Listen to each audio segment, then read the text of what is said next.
In the early hours of August the 31st, 1970, Jimi Hendrix took to the stage to perform what would be his final live UK show at the Isle of Wight Music Festival to an audience of over 500,000 people. During his set, he performed a soulful rendition of his signature blues song Red House on his new 1969 custom-made Gibson Flying V that he called his Flying Angel. It was the first Flying V that Hendrix had owned, but the only one he had that was specifically made for a left-handed guitar player. It featured twin humbucker pickups with all-gold hardware, and Hendrix specifically requested that the fret inlays of the instrument be of a split diamond type that looked similar to arrowheads to represent his Cherokee Native American heritage.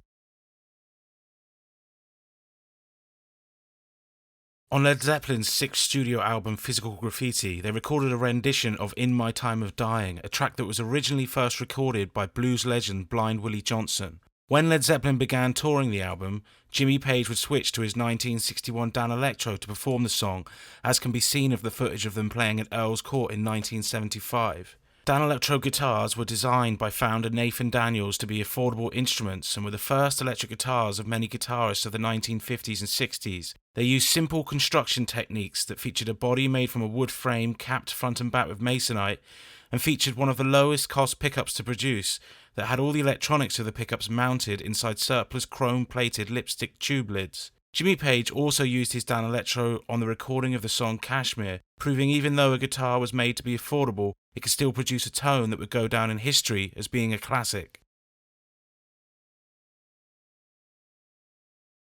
In 1962, Gibson Guitars hired car designer Ray Dietrich to design a new solid-body electric guitar with a unique look. He created the Firebird with a body shape that was inspired by the design of classic American cars of the 1950s, and was the first Gibson solid body to use through-neck construction. The first Firebird was released in 1963. In 1970, Texas blues guitarist Johnny Winter purchased a 1964 Gibson Firebird from St. Louis guitar dealer Ed Seelig that had already had the original bridge replaced with a stop bar tailpiece. When interviewed about the guitar, Winter had said he was initially drawn to its cool looks, but was then drawn in by its sound as it was the best of all worlds, as it feels like a Gibson but sounded closer to a Fender due to the bite and treble frequencies produced by the guitar's mini humbucker pickups. Johnny Winter would use this guitar as his main Firebird throughout his whole blues career.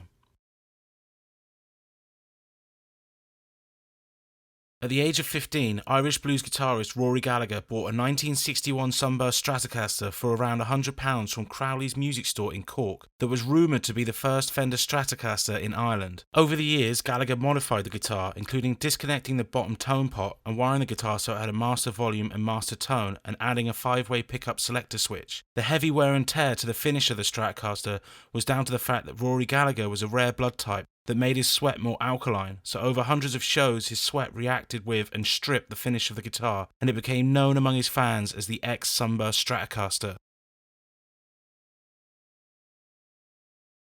In 1964, British blues guitarist Eric Clapton purchased a cherry red Gibson ES335 with the money he'd made from the Yardbirds. He stated that though the Yardbirds weren't yet in the big money league, he'd made enough money to buy the instrument of his dreams. It was the second guitar in Clapton's collection, and after a roadie stenciled the words Cream on its flight case, it became known as the Cream guitar. He used the guitar to perform a legendary rendition of Robert Johnson's Crossroads at Cream's farewell concert at the Royal Albert Hall in November 1968. Clapton's friend and Beatles guitarist George Harrison stuck a Hare Krishna stamp on the back of the headstock of the guitar to help inspire Clapton before performances. Clapton used the guitar throughout his career until in 2004 he auctioned the guitar to raise money for his Crossroads Rehabilitation Centre, and it sold for £540,000, the most expensive Gibson ES335 ever sold. In the autumn of 1971, while Albert King was in Ann Arbor, Michigan to play a show, he was approached by Dan Erlewine with the offer of having a custom-made left-handed Flying V built for him. Erlewine met King the next day and made a blueprint for the new guitar based on King's own 1959 Gibson Flying V. The guitar was to be made from a 125-year-old piece of black walnut with the name Lucy inlaid on the headstock and Albert King's name inlaid on the frets with white pearl and abalone. Lucy was delivered to Albert in May 1972 and from then on was his main guitar, and it even survived spending 24 hours underwater in the mid to late 1980s after a tornado blew King's equipment trailer into a creek. Originally, Muddy Waters had started out as an acoustic guitarist, but when he began performing in Chicago pubs and taverns, he couldn't be heard properly over all the people talking, so he switched to electric. His main electric guitar throughout the majority of his career was a candy apple red Fender Telecaster that Muddy had said in interviews he believed was made in 1956. The original neck is said to have been replaced with a wider custom one by Fender, and the original volume and tone controls were replaced with amplifier control knobs, which gave the guitar a very distinctive look. Muddy used heavy .012 to .056 gauge strings, which suited the open tunings that he often used to play bottleneck slide guitar. Muddy Waters playing blues on a Fender Telecaster is one of the defining sounds of electric Chicago blues. One winter, early on in B.B. King's career, he was playing a show at a dance hall in Twist, Arkansas, when a fight broke out between two men, causing a kerosene heater to be knocked over, setting fire to the building. After making a quick exit, B.B. King realized that he'd left his $30 Gibson L30 guitar inside and ran back in to rescue it, risking his own life as the wooden building was collapsing around him. The next day, he found out that the two men were fighting over a woman named Lucille who worked at the dance hall, so B.B. King named his guitar Lucille to remind him never to risk his life like that again. As B.B. King's career flourished, his guitars got fancier and still retained the name Lucille. Over the years, he used various different Gibson semi-hollow body guitars, such as ES-125s, 335s and 345s, until he settled on a black Gibson ES-355 with a varitone control. This is the guitar he played on his 1969 classic The Thrill Is Gone, and this incarnation of Lucille became the guitar tone that everyone now associates with the blues of B.B. King. Stevie Ray Vaughan's #1 Fender Stratocaster was also known as Stevie's first wife, a guitar that he acquired in the early 1970s from Ray Henning's Heart of Texas music shop. Vaughan referred to the heavily worn Sunburst Fender as being a 1959 Stratocaster, but his guitar tech Rennie Martinez stated that when he was repairing the guitar, he saw that it had 1959 written on the pickups and 1962 on the body and neck. His guitar tech stuck the SRV initials onto the scratch plate from stickers that he had got at a truck stop while out on tour. Vaughan replaced the bridge on the guitar with a left-handed one so that the tremolo arm hung from the top of the bridge, matching the position that Jimi Hendrix had his. He used to string the guitar with a heavy gauge of .013 to .060 strings, which would give it a much bigger tone but made the guitar harder to play, and on occasion would cause his fingertips to bleed at live shows. The frets were replaced with jumbo frets that yearly had to be repaired due to the extreme wear and tear that came about of the many hours of Stevie Ray Vaughan playing Texas blues on what would become one of the world's most famous Stratocasters.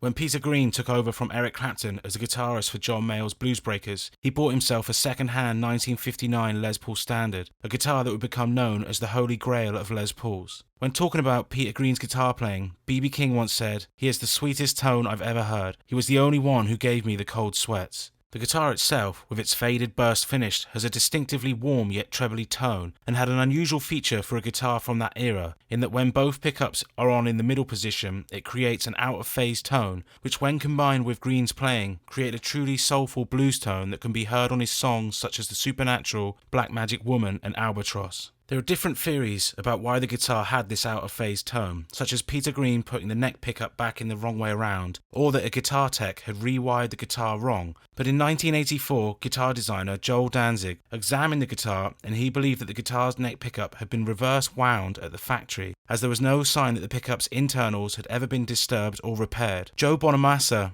also owns an original Les Paul of the same era, with the same factory error. Many modern Gibson Les Pauls now come with the ability to create this out-of-phase tone built in. When Green left Fleetwood Mac, he began to distance himself from music and sold the guitar to his friend and music disciple, a young and then unknown Irish guitarist called Gary Moore, who had first seen Green use the guitar with the Blues Breakers when he was just 14 years old. Gary Moore used the Holy Grail Les Paul throughout his career, and even used it to pay tribute to Peter Green with his 1995 album Blues for Greenie.